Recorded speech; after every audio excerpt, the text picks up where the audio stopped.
Le projet Inspire qui fait aussi grincer des dents, comme à Cournon d'Auvergne où depuis les travaux liés au nouveau réseau de transport, les automobilistes passent désormais par les rues étroites du centre, ce qui excède, vous l'imaginez, les habitants. Sur place, Marie-Lise Pariot et Julien Lecoq. Les travaux de voirie sont terminés à Cournon d'Auvergne, mais les problèmes de circulation persistent. Vous voyez à gauche, toutes les voitures qui arrivent à la queue leu-leu, ce sont des voitures qui arrivent du pont, par exemple, de Cournon, de Billon, de Pérignat, enfin, etc., qui voudraient aller d'est en ouest. Et donc, du coup, tous ces riverains, ils passent par le Vieux-Bourg. Ils ont trouvé la combine.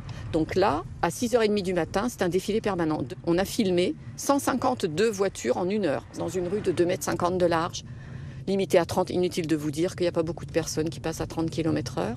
Une rue de l'axe principal désormais réservée uniquement aux nouveaux trambus et une place piétonnisée ont suffi à créer des complications. Les riverains sont excédés.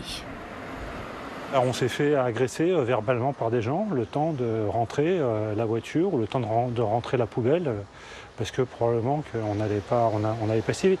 Heureusement, ce n'est pas la majorité, n'empêche que ça crée une tension et un inconfort de vie qui est permanent et quotidien.